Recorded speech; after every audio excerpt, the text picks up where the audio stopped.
We need to talk about how to move on, especially because there is a huge gap that's left behind after you leave a relationship.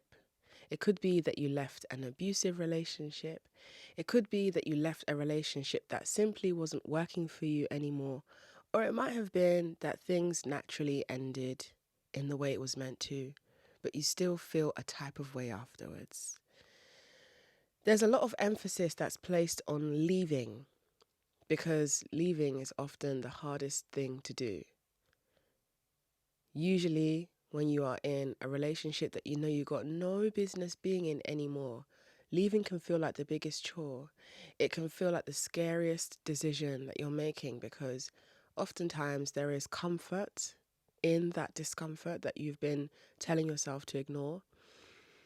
But if you leave without entirely creating a foundation for yourself to rebuild from, you can often have that 1 foot in, 1 foot out syndrome where you are likely to return to the situation you just worked so hard on leaving, or you are in a position where you are so likely to take things out on yourself, i.e., ruminating or wishing that you'd said some more things to that person. You might even go as far as trying to start another fight with them so you can get your last word in, or simply feeling like you need to seek closure. Moving on isn't something we talk about often enough because there is a process involved. And I do think that everyone's relationship with moving on will look different because the situation that you have left behind is unique in its own way. I think for me, why moving on from my observation has been so hard for a lot of people is because of control. And so the first word we're going to look at today in the grand concept of moving on is actually acceptance. Let's talk about acceptance because in order to properly move on, in order to feel resolved in the situation, in order to feel like you can finally just let this go and let your life take its course, you have to accept the situation for what it is. It doesn't mean that you necessarily forgive the person. Doesn't even mean that you accept the person that hurt your feelings. It just means that you have given yourself the relief of letting go through acceptance. I accept that this man was a time waster and he will be nothing more than a time waster. So even if he moves on, even if he pretends that his life continues just as it was, even though I'm not in it anymore, I still accept him from afar for the time waster that he is. But acceptance doesn't just apply to the other person. Acceptance also applies to yourself. This is the part where you have to practice radical kindness towards yourself. You need to be willing to accept that, yes, you may have let yourself down, maybe by being too lenient with this man, maybe by not recognizing the signs as soon as you know you should have. But you need to just accept that this is where you were and now you're not there anymore. Because I think part of what keeps women really, really stuck in that process of trying to move on is, rejection of oneself, especially if you feel rejected by that situation. I do think there's something interesting about rejection, acceptance, and feeling this sudden desire to fight for something you don't even want because you feel rejected, because you refuse to accept the situation for what it is, and because your ego has now taken control of the ship, and your ego wants to fight to remind you that you do have the power. But you know what is really freeing is accepting that it's not every situation that you will leave as the victor. There will be some situations where you might take an L, but you gotta take calculated L's, bro. So what I mean by a calculated L is, if I leave now, here's what I stand to lose because I've invested so much in this relationship. But if I leave in 5 years' time, I stand to lose way more because in a 5-year period, I would have invested a lot more in this relationship. So I will feel worse and my process of recovery might be even longer. So either way, I'm going to take an L. But the sooner I take this L, the sooner I can flip this L into a W.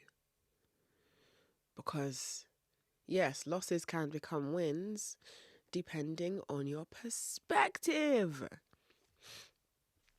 So if you view leaving a man as a loss, it's going to be harder for you to develop that into a win later down the line.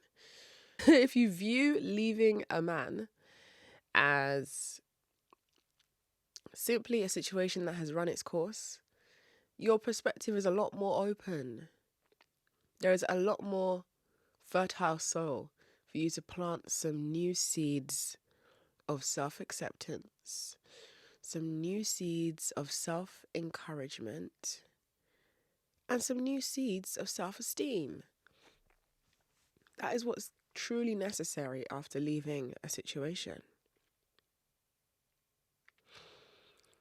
Something that I think makes it really hard for women to move on, and I've done this several times because I'm a Sagittarius and I have a big ego. And this is, before I say my point, know thyself, know thyself, know yourself well so that you know what's happening when it's happening.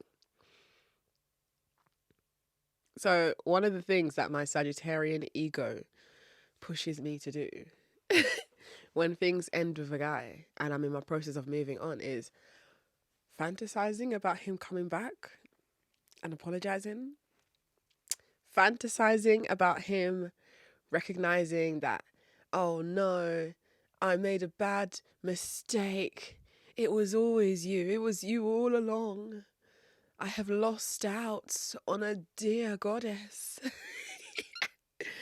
Oh, what can I do to bleed and win back the spots in your life that I have lost due to the mistrust I have created? Oh, dear goddess. Girl, we know that ain't happening. And even if it does happen, even if a man does come back after you've been fantasizing about it, that don't make you special, babe. It might make you accessible, it might make you lenient, but it don't make you special.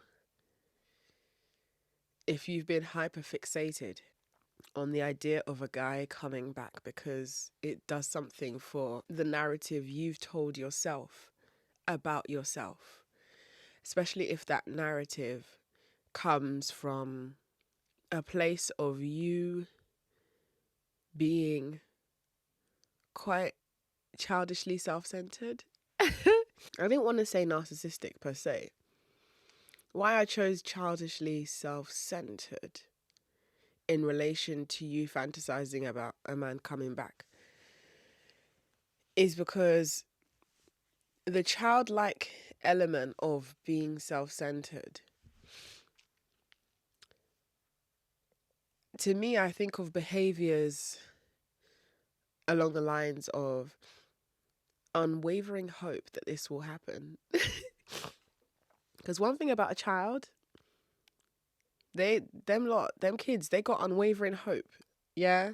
If you tell them tooth fairy is coming, they will wait for that tooth fairy. If anything, they will be shaking their teeth and trying to speed up the process of their tooth falling out so that the tooth fairy can give them their gift. Okay. But a man is not a tooth fairy. He ain't coming back. And even if he does, even if he comes back bearing gifts, okay, even if this man not only comes back bearing gifts, but comes back with a stellar apology, you still need to fine him, you still need to tax him, and you still need to put him through the process of groveling extra hard on top of you collecting the gifts and money that he's using to beg you. Because there are a lot of women, and this is why moving on is hard for them, because they accept the first draft of the apology.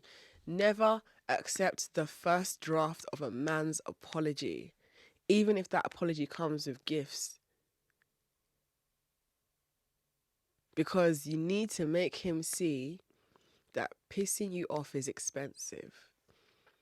You need to make him recognize that he stands to lose a lot if he loses your trust in him.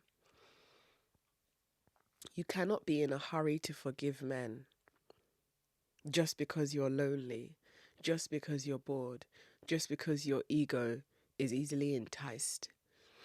You have to grow out of that. Because I've seen women stay stuck for years after something has ended with a guy because they don't know how to move on.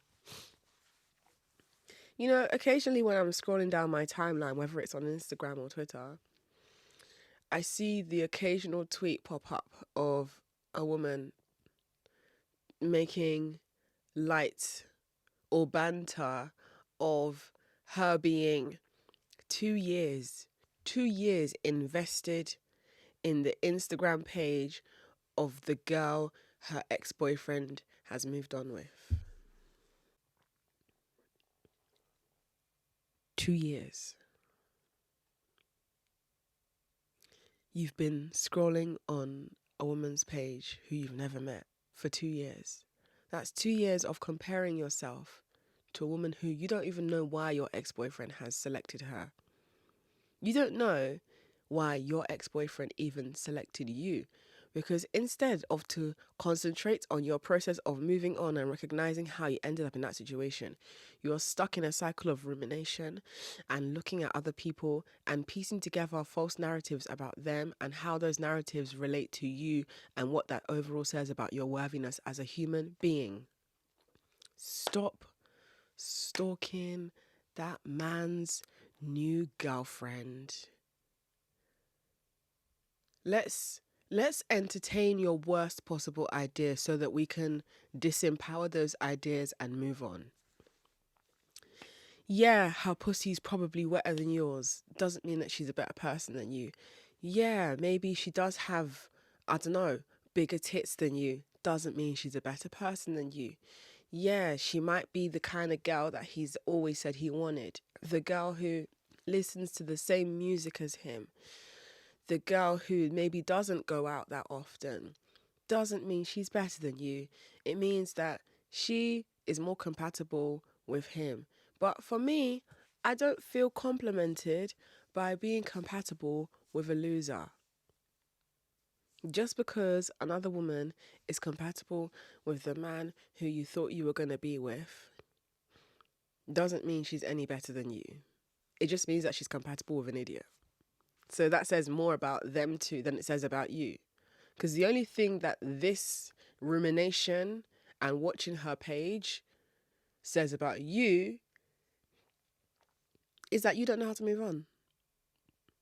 And if it's that much of a pressing issue, it's time to address it. It's time to change it. Because like I said, I have seen many a woman be stuck in a time machine that they built by themselves to look at a man who didn't give them the answer or closure or groveling that they wanted. If you were to be given a magical mirror that you could look into and see what the future might have looked like if things lasted longer with that person that you left, you would be horrified. by what you would see in that magical mirror. I tell myself this all the time to make light and banter and jokes of what I have endured at the hands of men. Because I always say, I didn't come into this world with the outlook and insight that I have now. A lot of it has come from experience, and some of it has come from watching other people do shit. I know that I personally, that wouldn't be me, innit? Personally, I wouldn't have that. But a lot of it has been seeing other people do shit that I know I would not have. And seeing that, you see, this is why I wouldn't have that. This is why I don't do shit like that, because I'm seeing this person's outcome and I know that I was right. So we all have the opportunity to observe the world around us, including our own experiences and situations that we find ourselves in, and use that to formulate our own outlook in regards and in relation to dating men. Another thing that massively bothers me, that I can see impacting women's ability to move on, is good old limerence, which kind of rolls over from what I was previously talking about, where you're checking his new girlfriend's Instagram for 2 years. Limerence is a little different. Limerence, which is a word you're probably more familiar with now. But if you've never heard of limerence, limerence means when you have a hyperfixation on a person. I would say a romantic hyperfixation that's usually based on very little interaction with that person. So some may call it an obsession. I wouldn't go as far as calling it an obsession, only because sometimes limerence isn't necessarily fixated energy. Sometimes it's you finding yourself checking your phone more often than you normally would on a normal day to see if that person has messaged you. And whether or not that person has messaged you, that answer has an impact on your mood. So if the person has not messaged you, then you're likely to feel a little deflated or a little disappointed, because you've built this idea in your head of what this person means to your life, what your life could look like because of this person being in it. So it's about what they represent to you. Or alternatively, if they have messaged you, you get this rush. You get the butterflies, you feel regulated. You feel regulated when this person reaches out to you, because your nervous system settles down. Your nervous system feels, okay, this person definitely still likes me. Oh, okay, almost had me there. That's how you feel when they reach out to you. So that's a lot of power that person has been given. And it be the most random people, it be the most mediocre men that women be having limerence for. And it's usually almost always tied to unrequited love or avoidant meets anxious. Because there's no way we can discuss moving on without quickly touching on attachment theory. I am of the strong belief that avoidants are always going to find their way to the anxious lot, because opposites attract. You're rarely going to see two avoidants dating each other. Yeah, they might have a spark, but it won't last because they're both going to avoid each other. There won't be that push-pull. There's no toxicity. And usually the people who are avoidant, the majority is straight men. And the people who are more on the anxious side, who are constantly seeking reassurance, is, you guessed it, straight women. So if as a straight woman, you are more on the anxious side of things, you, my dear, are more prone to limerence. You are more prone to developing hyperfixations on men. Now, if we open this limerence fruit up a little further, dig into it a little, and have a little pry at the seeds of this fruit, what we see here. Oh, what's that there? Oh, I see some neurodivergence going on here. Are you neurospicy? If you are neurospicy, you may be more prone to having difficulty with moving on from relationships. Yeah. How do I know? Because I am neurospicy myself. Without going too much into where I'm positioned on the neurodivergent spectrum, because I actually haven't got a defined position, I don't have a diagnosis.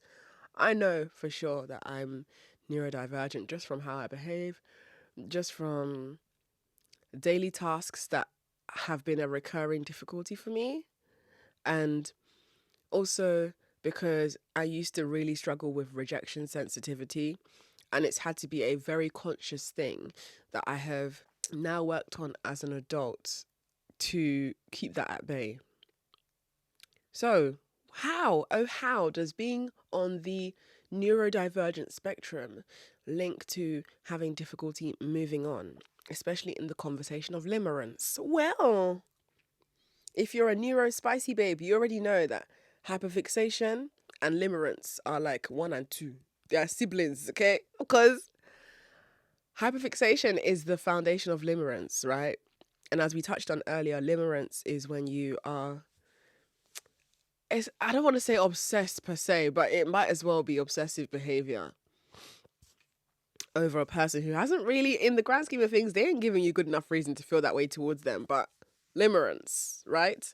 So when you are on the spectrum, whether that's ADHD or autism, I would say more autism though, you can struggle with moving on, because I'm not saying that for every single autistic person it's hard for them to find relationships. No, because autistic people are fun as hell.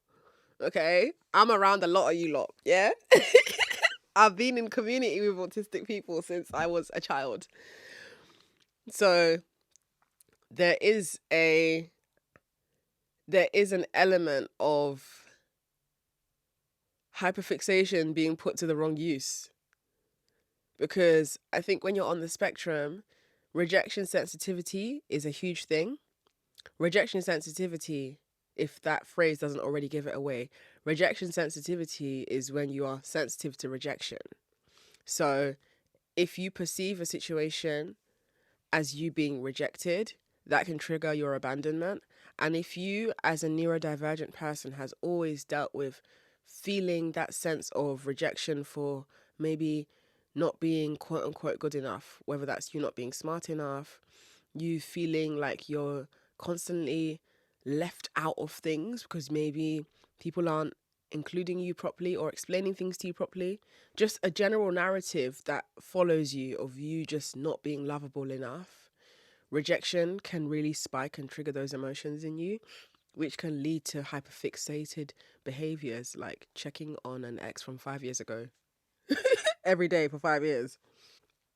Personally, I've not done that, but I know people who have hyperfixated on an ex for years on end, and those people have been on the spectrum. But that's not me saying that it's only people on the neurodiverse spectrum that have difficulty moving on. I'm just saying, if you are neurodivergent, you have even more of a responsibility to protect yourself mentally, because you need to know what you're prone to. Me, I know that I'm prone to all those behaviors. And those behaviors still exist in me, but now instead of using it to check on a man or check on his new girlfriend, I use it to hyper focus on finding information pertaining to a new hobby. Or I use that hyper focus or hyper fixative energy to hyper fixate on improving myself. So those traits don't go away as a neurodivergent person. It's just that I've learned to use it to my advantage and to at least let it work for me, because it can be an inconvenience a lot of the time. Does mean though that I can, if I really need to find information about someone, I will find it. But that's not what you want to be spending your time doing as a woman. Your process of moving on should not be about you trying to dig into why this guy treated you this way, when you could just accept, okay, he treated me this way because he wanted to. Sometimes the simplest sentence is the hardest to accept. You would rather tell yourself a more elaborate reason as to why this guy was able to cut you off or to walk away so easily. You would prefer to believe that it's because when he was 5, his dad bumped his toe on the fridge, and when his dad bumped his toe on the fridge, his dad kind of yelled at your ex-boyfriend, and because of that your ex-boyfriend is traumatized, and that's why he can't be honest in relationships. Or you could believe your ex-boyfriend treated you badly because he wanted to. Sometimes just accept the simplicity of the outcome, because that's what will help you to move on. Because I've seen it happen to the strongest of soldiers. Yeah, fixated. You find out that your ex has got another new girlfriend, and now you got a whole new person to stalk. Like, let's not normalize these behaviors, guys. Let's nip this shit in the bud now, because we're women. And I would hope that if you're listening to this podcast and you are old enough to start dating, I hope that you are dating with yourself being put first. I've always been very clear to express that most of what I talk about, I really do feel like it applies largely to life after 25 and beyond. I only say that because in the prior years leading up to 25, you owe yourself the time to just experiment. Obviously, experiment with caution in regards to dating men. But when I say you owe yourself the time to experiment before 25, what I mean is, like, date for the twinkly love everyone is talking about, so you can see why that doesn't work. And what I mean by that is, don't date for love, date for the life that you want. Because if you date for the life that you want, you will eventually meet men along your journey who fit into your life and who enhance that period of your life that they're spending time with you in. Pay attention to how I said you will meet men, not the one. You will meet many. Release this idea of the one, because that's another thing that keeps women stuck when trying to move on. Oh, that was the one. That's the only man who's ever going to understand me that much. Are you an urchin that was found at the absolute bottom of the deepest level of the sea that no human being has been able to ever witness with the naked human eye? Or are you a complex, multi-layered person that will never entirely be understood by another human being, but will be loved enough for someone to try and understand you? Which one is it? Because I think you are the latter, babe. I think that you are a complex and layered human being. And yes, there will be times when you're hard to love, but it doesn't mean that you're unlovable. There will be many, many people you will resonate with in this lifetime. It's not realistic to believe that only one person is the other person for you. That to me sounds like a very limiting mindset. It doesn't mean you have to be dating multiple people at once. It just means you need to release this idea that any man you somewhat get along with must be the one. Because it means that when things stop working, you will refuse to call it what it is. You will instead be, no, I have to work on this. We have to work on this because he's the one. The man who loves me will not treat me that way.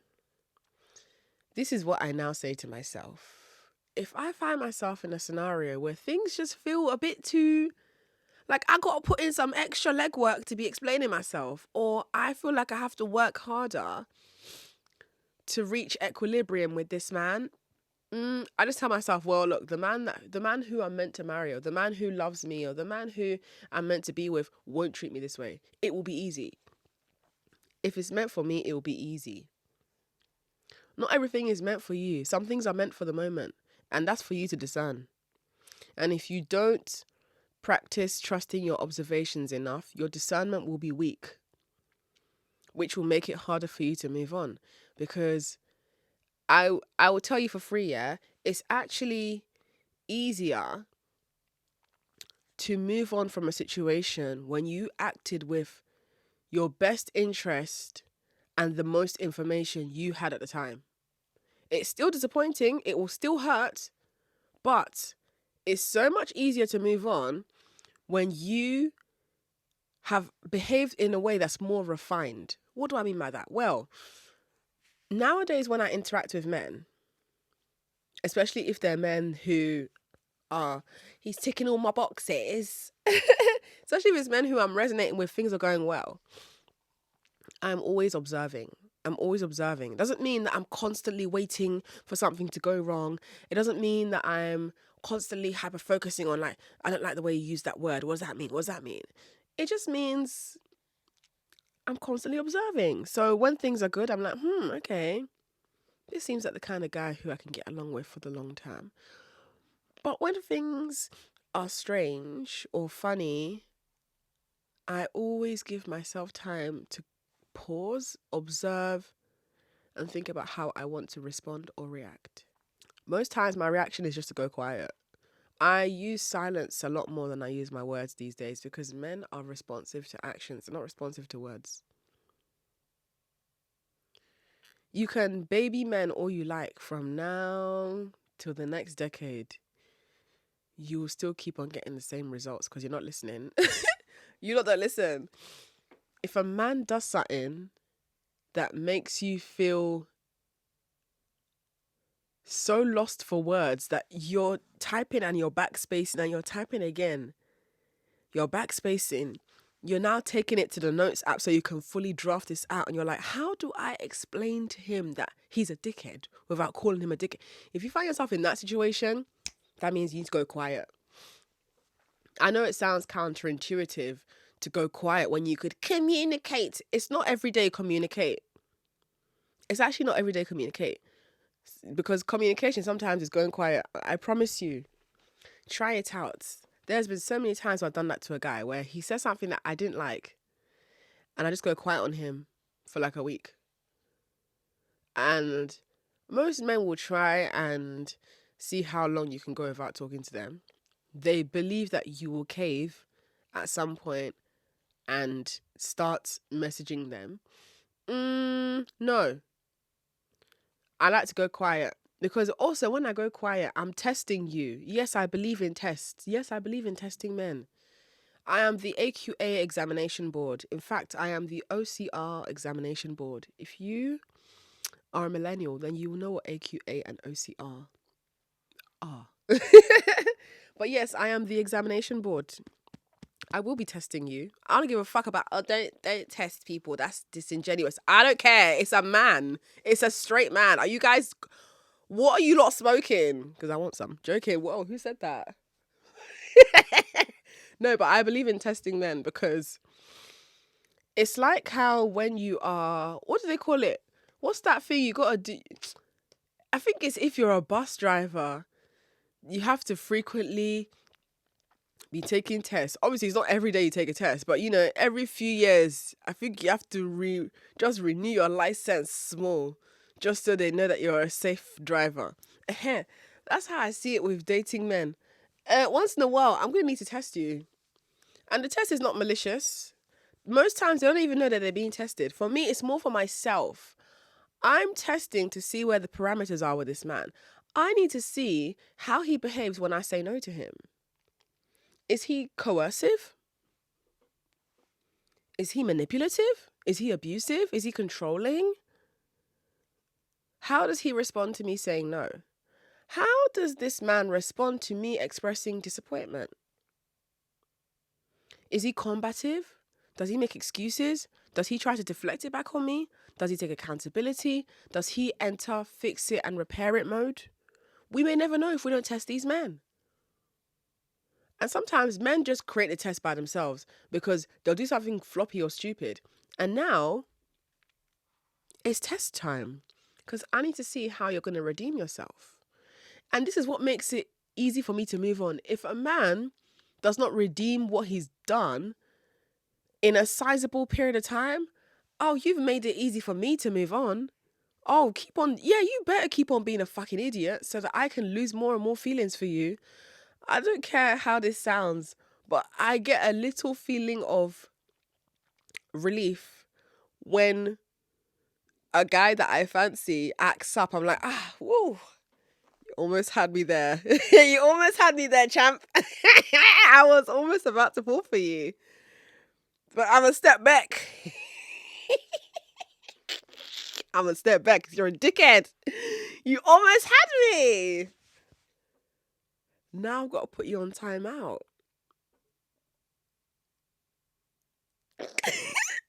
Trust me. Listen. Talking about I don't know how to move on. I will show you today. Today, you're going to learn how to move on. Today, you will learn how to move on. A woman does not loiter after a man has told her he don't want her. Let me tell you, yeah. Who's been watching Love Island? I've been keeping my Love Island commentary away from the podcast because not everyone lives in the UK. Yeah? And not everyone watches Love Island. But for the sake of the topic we're discussing today, if you have been watching Love Island, okay, then you will have seen the interesting outcome of Ayo and Mimi's situation. Guys, I need Mimi from the airport. She's coming straight to this studio. Oh yeah, sit down. Let's talk. What the fuck is going on, baby? So at the time of recording this, the last episode that aired was Mimi trying to get Joey to bring Ayo up onto the terrace to come and discuss things. Discuss things with her. If you don't watch Love Island, don't worry, I won't spend too long talking about this because it's really boring to hear about shit you don't know about in it. But to give you context, Mimi is a beautiful dark-skinned black woman. Ayo is a beautiful dark-skinned black man. At the beginning of their season, they actually coupled up with each other and it was great until Casa Amor happened. Casa Amor in Love Island is when the islanders get split. So the boys end up either traveling to a different part of the island and are put in a different villa with a new bunch of girls to test to see if they'll be faithful. Or it might be that the girls are put in a different villa with a whole new bunch of mandem to test if the girls will be faithful. Either way, Casa Amor is the nitty-gritty part of the series where it's all about seeing people get tested, especially if they were already in an established couple. So Ayo and Mimi got tested. Mimi, she did not fall for any of the tests. She was super, super faithful. She slept outside on the day beds throughout the time spent in Casa Amor. But Ayo did not sleep outside on the day bed. Ayo was pressing a light-skinned woman's bum.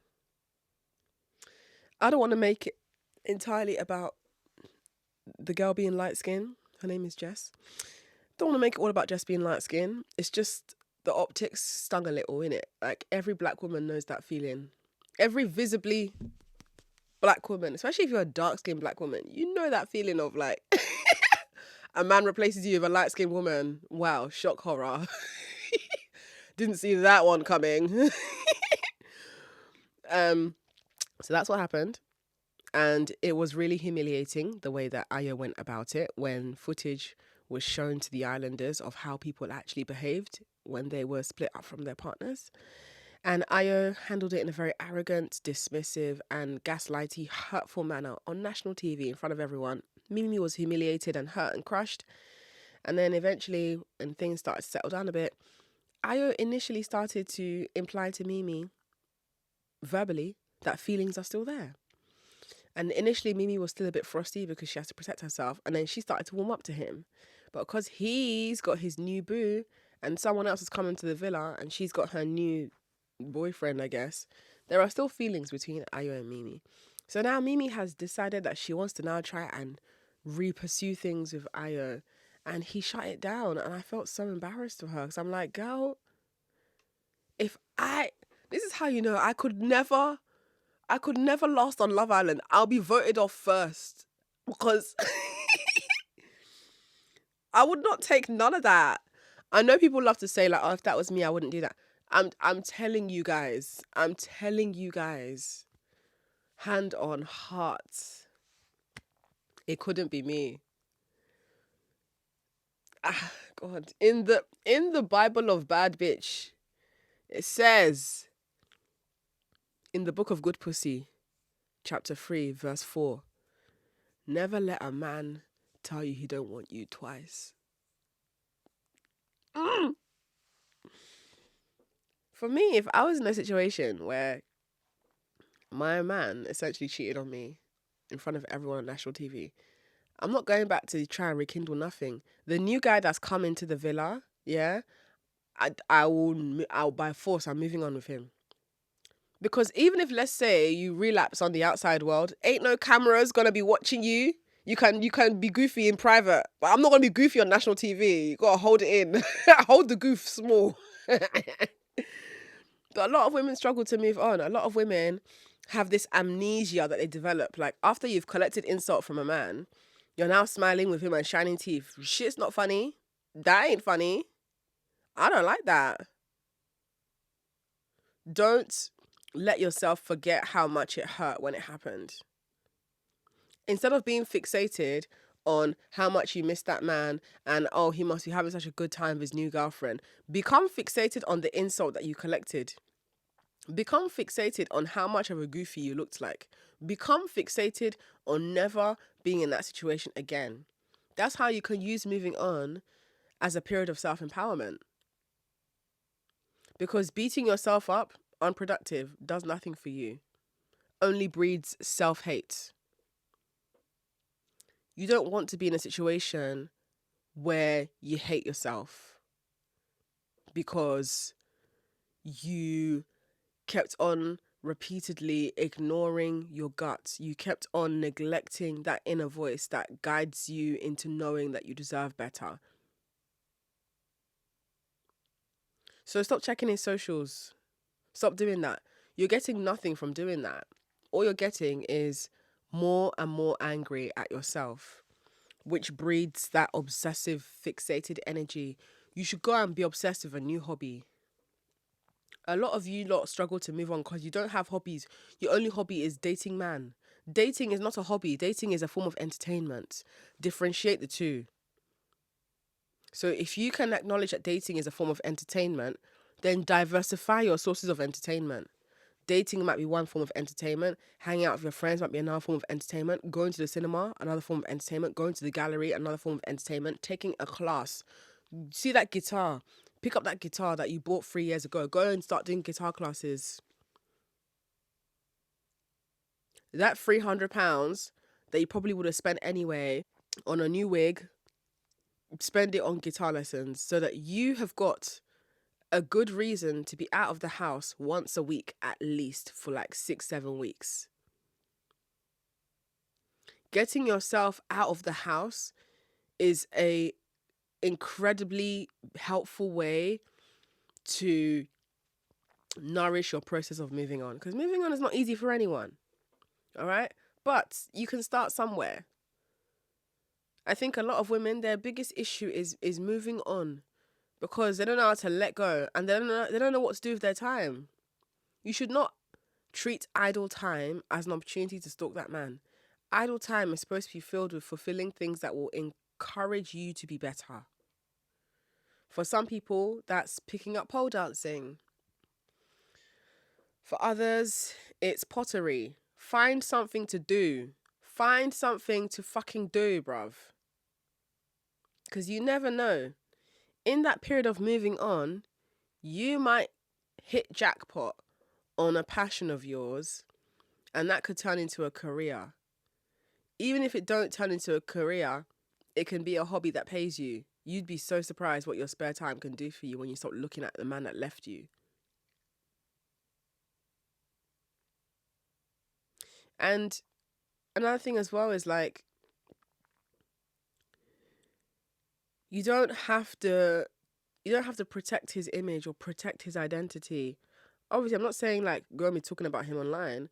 What I'm saying is, when you're venting about him, don't feel the need to keep on disclaiming to your friend, oh, but he's a nice person. Oh, but just call him the dickhead that he is. Okay? Normalize calling men dickhead. Because it's normal to call men dickhead because they are dickheads. And if you are going to entertain another man, and I rub my temples as I say this because this is exhausting to have to keep repeating. If you're going to be entertaining another man while you're in your process of moving on from someone else, please make sure that you're not entertaining another man who is just the side B version of the same guy that you just started your recovery process from. Because a lot of you are dating the same man in a different haircut and a different hat and a different shirt and a different skin tone. It's the same trigger. It's the same pattern. It's the same cycle. Only entertain a new man if it's beneficial. Learn to use men. They use you all the time. So much so that you were just used in the situation that you're now trying to move on from. You were used for pussy. You were used for your nurturing feminine energy. You were used for your incredible personality. You were used, and you may be entitled to compensation. Just saying, not trying to start nothing, but personally I wouldn't have that. So make sure that if you are going to be filling your time with a new man, make sure, hear ye, hear ye. Hear ye, hear ye. Make sure the new man is benefiting your life. Orgasms are not a benefit, so don't even in your fucking life try and reach there. Don't even try it. Make sure he's financially and vocationally and artistically and socially benefiting you. There needs to be a benefit. This needs to be a significant upgrade from the situation you just left behind, or else you've got no business entertaining any man in this headspace that you're in. Okay? Your business should be you focusing on identifying what you overlooked. I don't even want to use the word healing anymore because that's giving men too much power. I think when we stay in the domain of, oh, I'm healing, I just need to heal. Heal from what? Why are you even accepting position of victim, bruv? Heal from what? Heal from what? What are you healing from? Do you know what requires healing? Breaking your leg. Yeah? That requires healing. That takes some downtime. You're going to be out of the game for a while. Not a man ghosting you. There's nothing to heal from.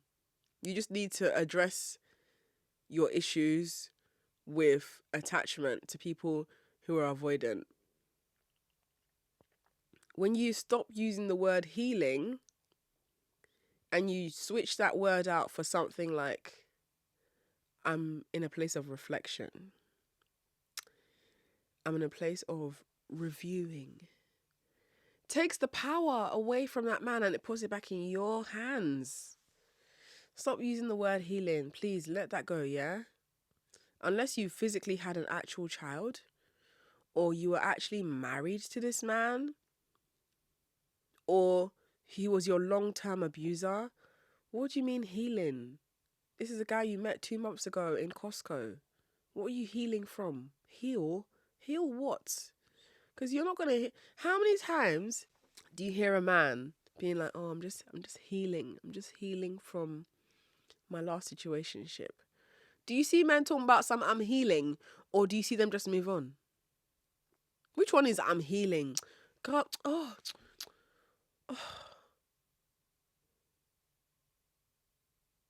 Stop that. Because once that becomes your narrative, you're now in a new problem. You're now that whiny, moaning, dejected, healing woman. Everything you now do revolves around you healing. Oh, I'm healing from the man that ghosted me. Oh, I'm healing from the man that cheated on me with his ex. Oh,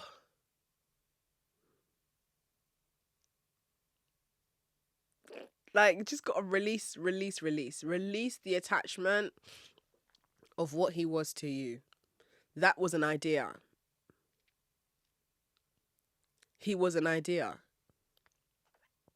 He was a platform for you to project your own ideas and fantasies onto, and you were the same for him too. You both were projecting your shit onto each other. There is power in identifying it for what it was, so you can move on and be going. And this largely pertains to women who are child free, okay, or unwed, spinsters, if you will. My spinsters, this is for you, because I genuinely think that if you're child free and unwed, you are in the easiest position to move on. Granted that you haven't put yourself in no legal binding with this man. Yeah? Now, if you have children involved and you're trying to move on, that is a whole nother conversation. Because I have my thoughts. I have my thoughts on like women dating while having children. But I tend to be quite selective and careful about sharing my thoughts on dating while having children. Why? Because I don't have any children. I've never known the experience of dating while being a mother. I've not lived that experience. But what I can say from what I've observed and what I know to be true interchangeably, whether you're single or you have children, or I should say whether you're child free or you have children, just be protective of your personal information, please. If you're in a place of moving on, you've left one man and you recognize that, you know, things maybe were easier for you as a mother of children when there was a man in the picture. That's okay to acknowledge that. So you need to make sure that if you're dating, if you're putting yourself out there to date new men as a mother of children, number one is please do not be telling men that you got children. This is not about you denying your kids or being ashamed of them. This is about safety. There are really scary people on dating apps, and they don't look the way that we think they do. They're not all an old bearded man in a stained tartan shirt. They're not. Some of these people that abuse children have children themselves. Some of these people that abuse children are pretty charming, nice to look at people. Okay? So please protect your children. If you're out dating, they don't need to know that you have children until things get to a stage where you both can recognize that it is serious. And if you don't feel comfortable about lying, or you don't know how to lie about having kids, listen, my go-to is, and this applies for a lot of things, yeah? If someone was to ask me, okay, if someone was to ask me, do you have any tattoos? Obviously, I got loads of tattoos. But if the person isn't in a position to see them yet, maybe I'm like wearing a turtleneck and it's a long sleeved turtleneck. And I also happen to be wearing gloves. So there's no tattoos visible genuinely. And I want to lie to that person. And I know that I'm going to be maintaining wearing that same turtleneck and gloves for the foreseeable until I feel ready to remove that. I would say to them, you know what? Funny you asked that. I've got a whole Instagram bookmark section of all the tattoos that I have ever wanted. I have always wanted to get a red tattoo on my toe. I've just always wanted to get so many tattoos, but I'm scared of the pain. I didn't say that I don't have tattoos. I said I've always wanted so many, but I'm scared of the pain. So even though I'm someone that has tattoos, it could still be true. I didn't necessarily lie. Now, if we're talking about you having children, but you don't want to say you have children, and a man is asking you, have you got any kids? I've always wanted twins. Twins runs in my family, apparently, but, I seem to be the only one who hasn't been blessed, so let's see what the future holds. But right now, I can say I don't have that dream, and it's given me a lot of free time to myself. That doesn't mean you don't have children. It means that you don't have twins. Because obviously, technically speaking, yeah, an absence of twins on top of the children that you already have, yeah, that does grant you a lot more free time than you would have if you had twins on top of the 3 children you've already got. Just got to learn to be a little bit more strategic with language, babe. Because the aim is to protect yourself and to protect your children. So if you're a person who has children and you've ended things with a man and you're trying to move on, you don't need to rush. You don't need to rush into replacing that man with another man. If you don't have those safety regulations in place, you're only putting your kids in danger for the sake of dating. Please. And even if you're child free, your safety matters too. Most men are not worth it. Most men are not worth dating. Most women are better off single. This is stuff nobody wants to hear. Another thing that no one wants to hear is, you know what? You might not meet the one. You might not. You might not meet the person that you'll marry. Let that narrative sink in so that you remove the power that it has. Okay, what if I don't meet the one? I still have a life. There is still so much left to explore about myself and this world. I still have friendships. I still have connections. I can still have moments with men. This idea of the one, remove that, because I promise you, where do you see men talking about I'm up all night wondering, will I meet the one? Where do you see men losing sleep over the idea of meeting the one? They'll just be like, look, at some point, I know someone's going to take care of me. I know that all I need to do is just be a man, and there will be a woman that's desperate enough to have me as I am. Have the confidence of a straight man who is losing his hair. Have that kind of confidence. You're not the one who should be worried. It's men that should be worried, not you. You will always be able to find somebody who will do whatever it takes to be with you. But if you don't believe that that's possible for yourself, then you may never know that reality. So consider that. And to wrap up this conversation of how to move on, the most important thing is just let yourself feel the anger in full. Don't suppress any of it. Let yourself feel the anger. Take as long as you need. Take as long as you need to feel angry. If being angry means that you need to cry, cry. Remember what I always say about crying. Don't cry to him. Don't cry in front of him. Find a safe, nurturing, loving place to cry. Because that's part of your process of moving on. You have to give your feelings room to be felt, so that once you've processed those feelings, nothing's going to come and creep back on you. You've done it. You've processed it. You have to take part in every stage of the process. But remember who you are at all times. And remember that it's just a man. It's literally just a man. It's just a man. It's just a man. It's just a man. It's just a man. That's all he is. Just a man. And you are a goddess. You're the closest a man is ever going to get to God.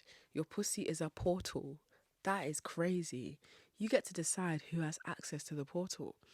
And if you really wanted to, you can actually bring life through that portal. Sounds like some magic shit to me. Personally, I wouldn't let just anybody be loitering in my portal. Just saying. Thank you for listening to this episode. I really enjoyed recording that, and if you enjoyed it, I would love for you to leave a 5-star review. It helps the podcast get more visibility, which means more lovely people like yourself can hear it, and the more women who hear this podcast, ideally, the more normal it will be for women to have boundaries and standards that don't center men, but rather center women's selfish, self-centered progress towards meeting our higher selves. And if men aren't taking you any closer to your higher self, they don't need to be here. They got no business being here. So have a beautiful day wherever you are, and I will catch you in the next episode.